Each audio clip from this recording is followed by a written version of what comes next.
Good evening and welcome. My name is Emily, or Luna Lady of Light Cosplay. I am here tonight to talk about some tips and tricks for improving your cosplay performances. A quick introduction for those who don't know me. I'm from Michigan, of course, which is in the Midwest. I have a bachelor's degree in musical theater. I taught theater and dance to ages 6 through 17. I've been cosplaying since 2007, competing since 2008, and judging since 2009. I've won over 23 awards, including a number of Best in Shows. I'm a two-time international representative for the United States, as well as former international organizer. Skits are something that I absolutely love. I build them from top to bottom, from concept to fruition, and I'm going to go into how to achieve a successful skit in this panel. The following questions are going to be from Instagram and Facebook. I'm going to start out with the most difficult question. So, Agla Matus asked, what makes a good skit?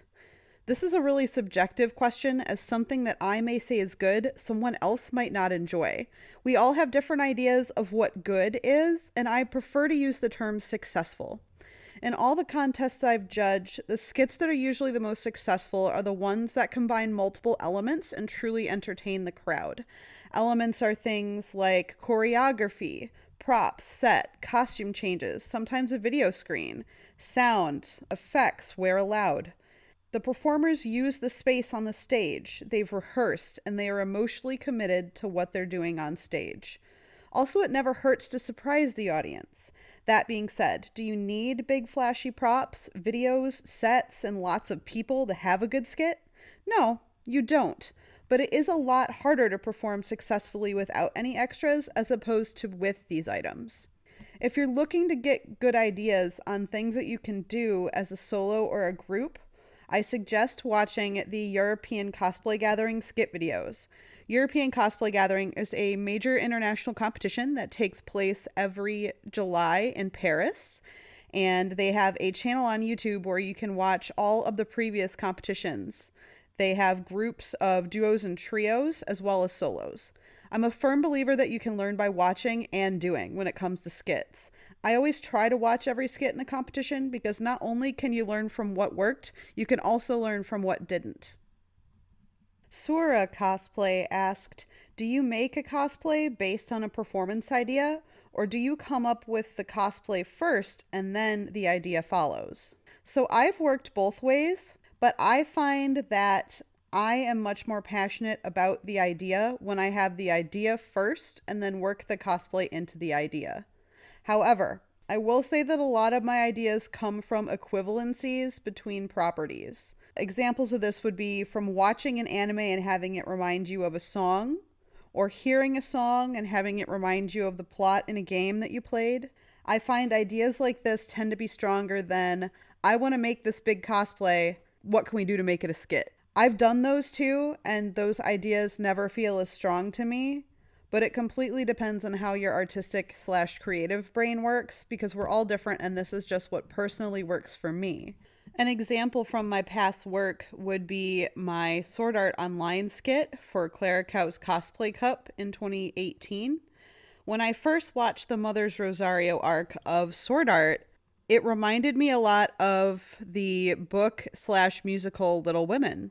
If you're familiar with Little Women, and I won't say it's spoilers because it's a fairly old book, but Beth is the sister of Joe, the main character, and she is a very sickly person, and she ends up passing away. And the relationship between Asuna and Yuki struck me as very similar to that of Beth and Joe. And in the musical, they sing this beautiful song together, and that was what put that idea in my head. It actually took 2 years before I put it on the stage, but that is how that idea came to be. Another example would be I played Odin Sphere in December of 2018, and then in February of 2019, as I was driving home from guesting at an event, I was listening to the Greatest Showman soundtrack, and Rewrite the Stars came on, and I was like, you know what? This sounds just like Mercedes and Ingwe in Odin Sphere. And I got to a rest stop and I immediately texted Christy and sent her a link to the song and said, we need to do Odin Sphere to this. And she was like, okay. But that's just a quick example of how my brain will make connections between a video game or a anime and a song. Karen asked, are there some practical rules or tips for pacing and how to keep up the suspense? One of the biggest issues I see in skits is time and pacing. Often people will think that because a convention gives you X amount of minutes, that you need to fill all those minutes and be on stage as long as possible. This is the worst thing you could do. Skits longer than 2.5 to 3 minutes are pretty rare in the United States and Western Europe, unless the skit has a lot of performers, i.e. some events will give you more time if you have a bigger cast. But if you're doing a skit as a duo, 2 to 2 minutes and 30 seconds is often the longest time you're going to be given or the longest time you're going to need. If you're a solo, you'll usually get 90 seconds tops, 2 minutes if you're lucky. My advice on this is to keep it short and sweet. It's better to leave the audience wishing you were on stage longer than to have them wishing that you'd leave the stage because they're bored. With time in mind, one of the things to also remember is that your typical anime convention audience is not like your typical theater going audience. Theater goers are expecting to sit and watch action on stage for an extended period of time. Anime convention audiences will typically only pay attention to one thing for about 30 seconds. So if you're doing the same thing on stage for more than 30 seconds without changing it up, you're going to lose your audience and worst case scenario, your judges too. I recommend telling your story in sections. Try not to spend longer than 30 seconds doing any one thing. Build this into the skit as you're writing it, into the choreography as you're blocking it, and rehearse this. On the other hand, I want to encourage you to avoid doing anything for too little time, as the audience can miss something entirely if it's on stage less than 10 seconds. With both of these things in mind, transitions are very important. Without strong transitional periods between each part of your skit, it's going to look like you're simply going from task to task or prop to prop on stage. In theater, we always say everything needs to have a purpose. If you're doing something, it has to have meaning. It needs to be obvious to your friend's cousin's grandma at the back of the audience what story you're telling and what these things mean. So keep it simple enough that grandma can enjoy the performance without being an anime fan, and that everyone in the audience who hasn't seen your show or played your game understands and enjoys your performance. With regard to suspense, using background music that is suspenseful in tone is very useful with mood setting. Background videos and props can also be utilized in this fashion. If you have a prop that reveals a secret or something on a video screen that's behind the cosplayer that they can turn around and see and, oh my, that can help add suspense to your performance as well. Having something that the audience can see that the cosplayer can't can help. Morgan asked, how do you decide if your idea will make a good skit? I like to write it out. I write out a rough script idea. I look for a piece of music that gets the mood across that I am seeing in my head or feeling. I look at what sort of elements I can incorporate and how entertaining it would be to an audience. I'm usually sitting on 3 to 4 ideas at a time, but I tend to save them for the proper time and place. I look at different events and competitions and see what sort of material is done there and try to fit my performance in with those certain venues. However, just because something has been successful in the past does not mean that that same thing is going to be successful again in the future. I just find it helpful to know your audience. And another thing that makes a good skit is full commitment. Everyone involved should be equally invested in this idea. If everyone's not as passionate about it, then maybe we need a new idea, or maybe they need to give more input that would make them more passionate. Everyone should be giving just as much energy and emotion on stage. It's a lot more entertaining when everyone on stage is truly engaged and having a good time. So overall, I decide if my idea will make a good skit by looking at how entertaining it can be. I've had plenty of ideas that are just not that entertaining and they've never seen the light of day. Do you have any tips or ideas for movable props or backdrops? Watch other skits, watch theater, watch film. If you see something you'd like to replicate, if it was done by cosplayers before, contact those cosplayers who did it. Ask them how they engineered this. I've done this with elements before. The other cosplayers are usually glad to tell you about what they did. Just remember to credit them if and when possible. Chances are that they saw it somewhere else as well, like theater and film. I also plan around what I need the items to do on the stage. In your script, does this section need to be able to move out of the way for a fight scene? Do you need to make a giant storybook that opens up that a girl can walk through? What kind of elements does your performance require? Do you need to build a surprise for the audience into it? I've built miniatures out of poster board, much like you see in technical theater design, in order to give myself and my partners examples of what I want the set to look like and what I need it to do. Hardware is also your friend. Hinges, motors, poles for window blinds and shades, dolly wheels, PVC pipe. They're all very useful in accomplishing what you want. Just mind the weight and make sure you have someone to move it on and off stage if you're not in a competition that is providing stagehands. Also, if you're in a competition that does have rules around props and set, make sure you follow those rules. Abide by weight, height, and depth restrictions. The other advice that I can give on this is if you have set or prop items that are integral to your skit, make sure that you have them built ahead of time and you're practicing with them to make sure that they work consistently the way that they are supposed to. I also recommend, if you know that you have to fly with these items, make them break down into smaller pieces. Buy more connectors for your PVC pipe. Make sure everything fits into your checked luggage or whatever packaging you're using to move this between your home and your performance area. It's very important that you be able to bring all your items with you. Plus, if you're using something like PVC pipe, you can often recycle it and use it for multiple performances. This reduces waste and is better for the environment. How do you do voiceovers? I started doing voiceovers with a cheap $20 microphone that plugged into my laptop, and I would record while sitting in my shower. Pro tip, your shower makes a really great sound booth. You don't need a $150 USB microphone to record your audio, but sometimes a better quality mic can be a very useful tool, especially if you plan on doing a lot of singing. If you don't have this equipment or are not comfortable recording it on your own, you may also ask a friend who has this equipment to record for you. You'll probably have to pay them, and you should, but the result will be very high quality. One of the issues that we run into at events is that people don't record and mix their audio at the same level. So one person on the recording will be extremely loud while the others are very quiet and we can't hear them. Audacity is a free program. In fact, this panel was recorded on it, and you can use it to edit and equalize the tracks. You can always turn down the louder one. If your convention has a good tech team, they should preview your audio before you go on stage. So if it is on the quieter side, they will know to turn it up.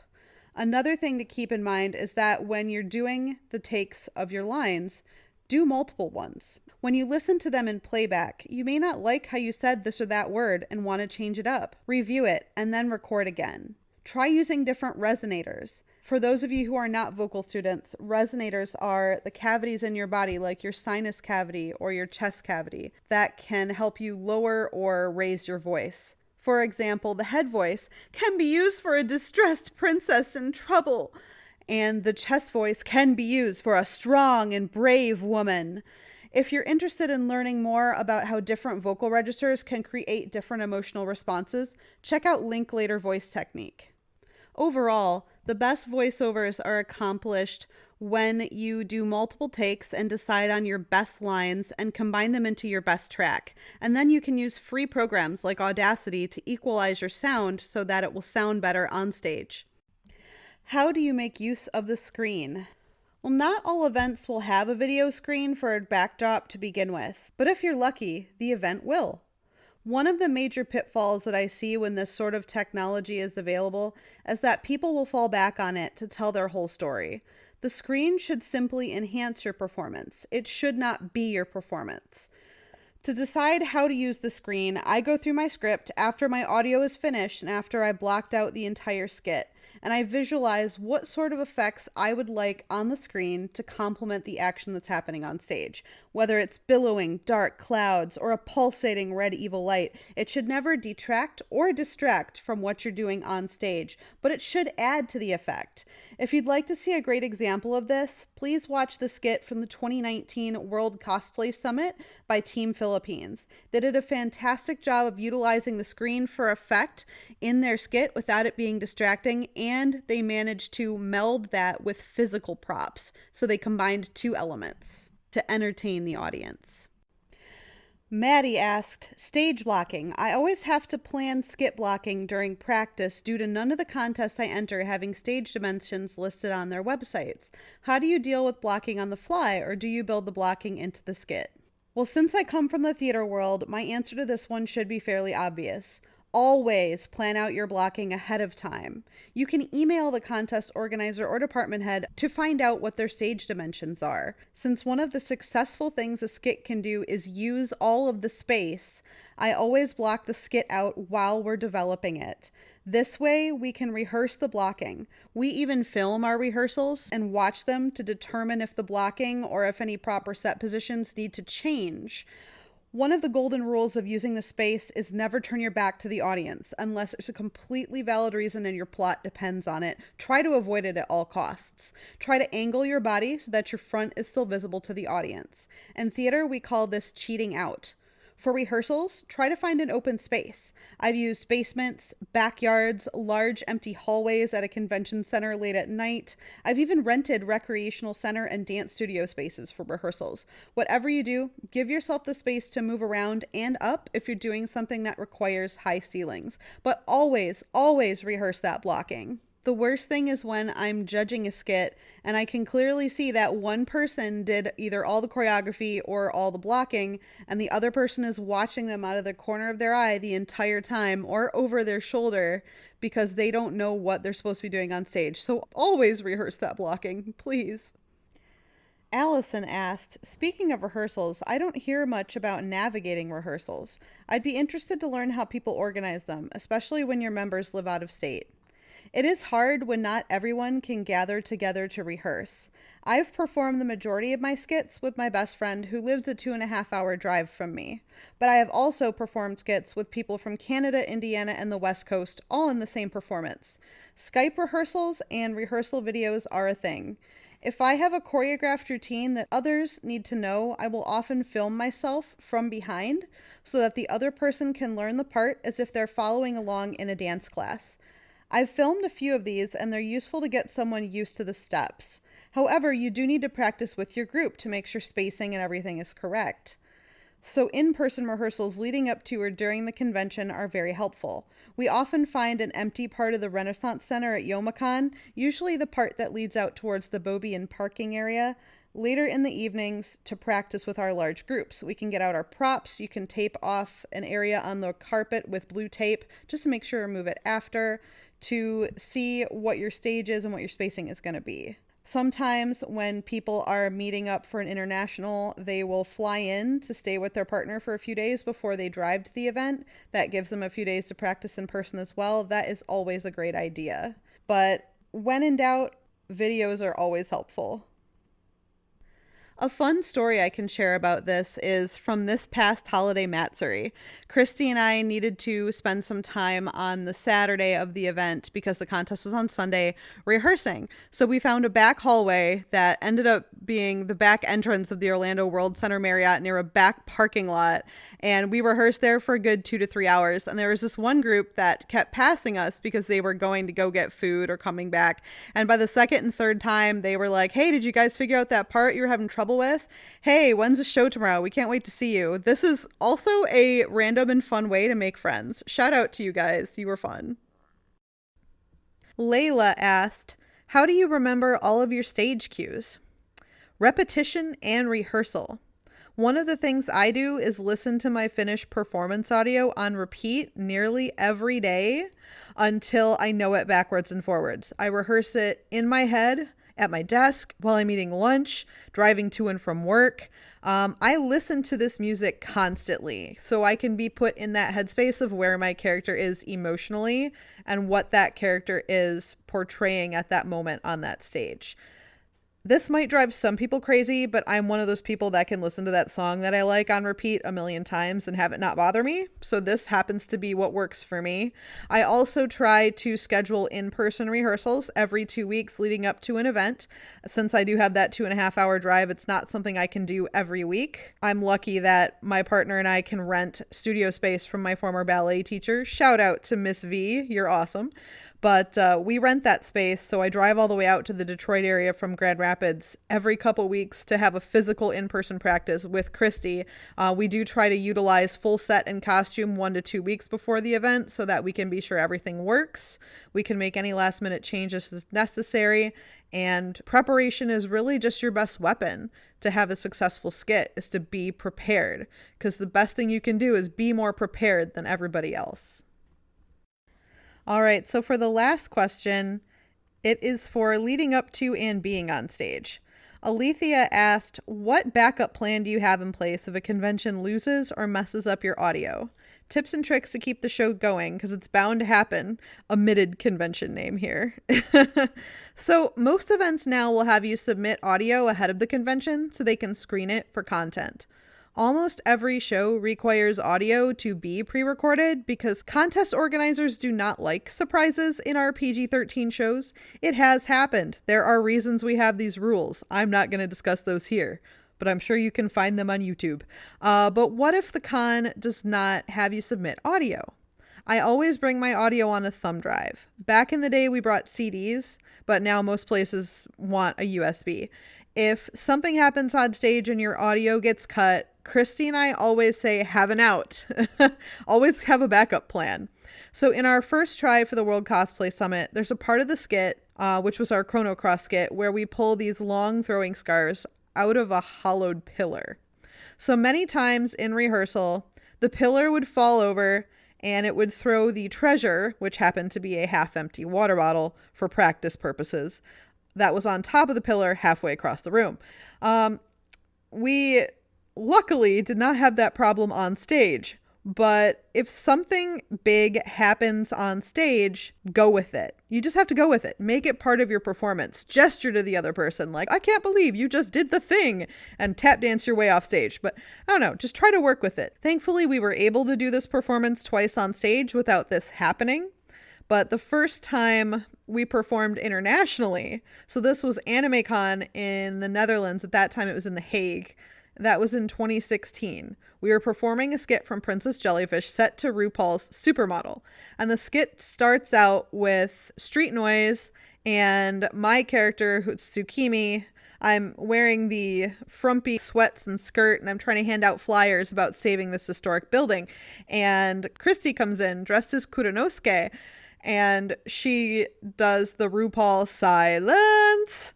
And as soon as she said silence, the skit went completely silent. And we stood there on stage, looked at each other, looked at the audience, broke the fourth wall a little bit. The audience starts cracking up. And then they started our audio again, and we just started from the beginning. The audience gets a laugh out of it, and nobody really gets hurt.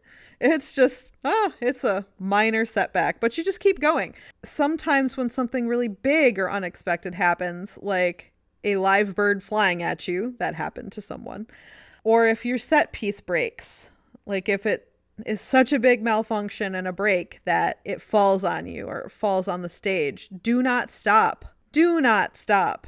Keep going. Make that part of your skit. You got to be quick thinking. You got to think on your feet, because the audience is not going to believe that you didn't notice something that big happening.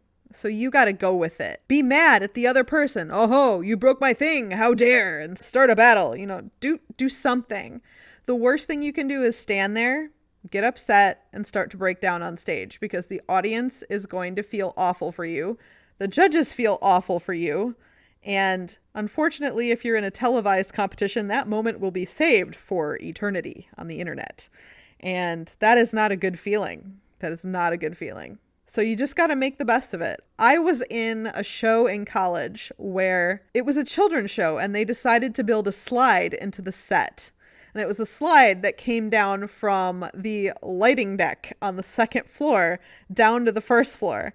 And since we were birds, this was a year with Frog and Toad, and I was the main bird. We had these dresses that had feather trim on the bottom.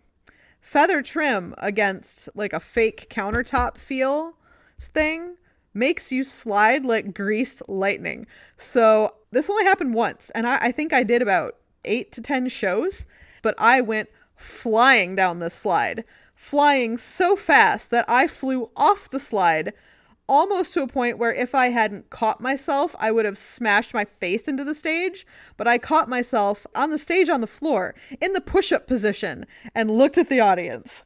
And you just gotta roll with it. Everyone else came down behind me and they were like, oh boy, what happened? And I got up like, oh, it's nothing. And we just kept dancing because it's a kid's show. You gotta keep dancing. You can't let the kids know that you almost broke your face.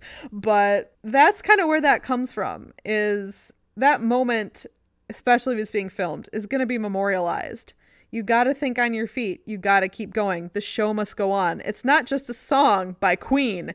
It is reality. That show's got to go on. And if the audio gets cut, if your props break, if your costume falls off, you just got to keep going. And ultimately, you're going to make the best show that you can for the audience. The final story that I will share is not my own, but my dear best friend Christy's. Here in Michigan, we have a convention called JFAX, which usually happens every June. Unfortunately, not this year. But it was one of her first performances. And Christy, like me, studied dance for most of her life. And she was a big fan of Magical Girls and Princess Tutu. And she decided that she was going to make her own costume and she was going to do a Princess Tutu skit on point. So she used clear elastic. She used this to make the straps on the leotard, which was basically a tube with tulle on the bottom. No structure at all, held up by these two clear elastic straps that when you sew through them become weaker. And apparently they dissolve in sweat. Because JFAX is held in June in a bunch of non-air conditioned college buildings, she was beginning to heat up and was down to one strap by the time showtime came around.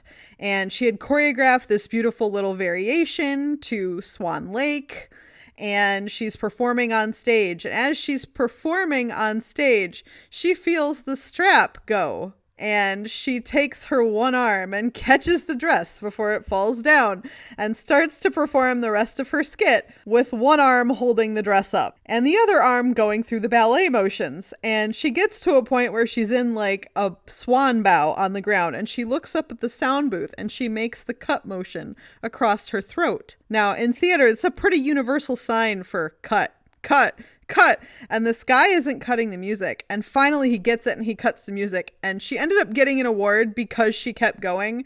And that's probably one of the best, most embarrassing stories when it comes to this sort of thing. But the show must go on, my friends. The show must go on. In conclusion, I do want to thank you for joining me tonight.